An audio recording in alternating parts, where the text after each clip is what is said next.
السلام عليكم. الفراخ المشوية بتاعة الحاتي هنعملها في البيت بكل سهولة، وهنعملها من غير دخان ومن غير شوي. هنعملها في الفرن بنفس تتبيلة الحاتي وبنفس الطعم وأحلى كمان. هنعملها مع بعض النهاردة إن شاء الله، وإن شاء الله تشوفوا الطريقة معايا وإن شاء الله تعجبكم. من أحلى وأجمل وأسهل الفراخ المشوية اللي ممكن تعمليها في البيت، وهتطلع بالجمال اللي حضراتكم شايفينه ده. يلا نشوف الطريقة مع بعض. عندي هنا طماطم وبصل وفلفل، الكمية حسب كمية الفراخ. يعني أنا عندي بصلاية كبيرة، وحدتين طماطم وحدة فلفل. هفرمهم ناعم جدا بالشكل اللي حضراتكم شايفينه ده. بعدين هنحط التوابل بتاعتنا. هنجيب التوابل بتاعتنا: ملح وبابريكا وفلفل اسود وسبع بهارات وقرفة وجنزبيل وتوابل فراخ، وهنضيف عليهم حوالي 3 معالق من الخل، وبعدين هنضيف عليهم كوباية من الزبادي، وبعدين حوالي 3 معالق كبار من الصويا صوص. هنقلب الخليط بتاعنا ده، ومش هننسى دبس الرمان. طبعا هنضيف دبس الرمان، بيدي طعم حلو جدا لتتبيلة الفراخ. وهضيف حوالي 3 معالق كبار من الزيت.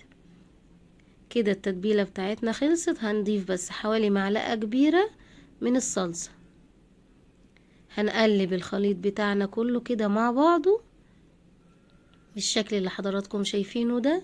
دي من احلى واجمل التتبيلة للفراخ، يعني بتتبلي فيها الفراخ بتطلع زي بتاعة الحاتي بالظبط. بتديكي احلى واجمل تتبيلة، بتدي طعم للفراخ حلو جدا. هنجيب الفراخ بعد ما غسلتها كويس جدا وفتحتها من جوه بالشكل اللي حضراتكم شايفينه ده، علشان تشرب كويس من التتبيلة وتستوي معانا بسرعة. غسلتها كويس جدا بالخل والملح والليمون. وبعدين هنجيب بقى التتبيلة اللي عملناها مع بعض، وهنبتدي بقى نحاول ندخل التتبيلة كلها في كل أجزاء الفراخ، بحيث ان هي تشرب منها ويبقى طعمها جميل. ولازم بقى نسيب التتبيلة دي او الفراخ في التتبيلة مش اقل من 6 ساعات، علشان تاخدي احلى واجمل فراخ مشوية. لازم الفراخ بتاعتك تقعد فترة كبيرة في التتبيلة عشان تديكي طعم حلو جدا. هنسيب الفراخ وهنبتدي بقى مع بعض نشوف هنسويها على ايه.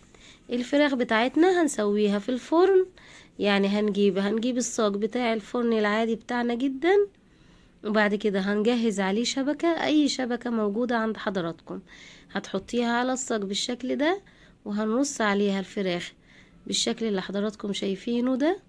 واثناء ما بنرص الفراخ كده على الشبكة هنكون مشغلين الفرن بتاعتنا، علشان الفراخ بتاعتنا تبتدي تستوي بسرعة، ما تاخدش وقت في التسوية وتنزل المية بتاعتها. لازم تتحط على فرن سخن زي بتاعة الحاتي. هو دايما بيحطها على الفحم على طول وهو مولع، علشان الفراخ تستوي بسرعة. هنرص الكمية كلها بتاعة الفراخ زي ما حضراتكم شايفين بالشكل ده. وبعدين هنجيب الشواية بتاعتنا، وهبتدي كده يعني هنضيف شوية من التتبيلة اللي احنا حاطين فيها الفراخ عشان تدينا لون حلو بعد التسوية، وبتدي طعم حلو جدا للفراخ برضو. هنوزع كمية من التتبيلة كده، وبعدين هجيب الشبكة اقفلها بالشكل اللي حضراتكم شايفينه ده. واقفليها، هنقفلها جامد عشان تدينا نفس الشكل بالظبط اللي احنا بنشتريه من بره. هنقفل الفراخ بالشكل ده، وبعدين هدخلها بقى الفرن اللي هنحطه في الصاج اللي هو يعني في الرف اللي في النص، وهنشغل عليها من تحت ومن فوق. بصوا بالشكل اللي حضراتكم شايفينه ده. انا شغلت عليها فرن من تحت ومن فوق، وخلينا النار، لازم النار تبقى عالية جدا علشان الفراخ بتاعتنا بصوا تدينا الشكل بتاع الفراخ بتاعة الحاتي.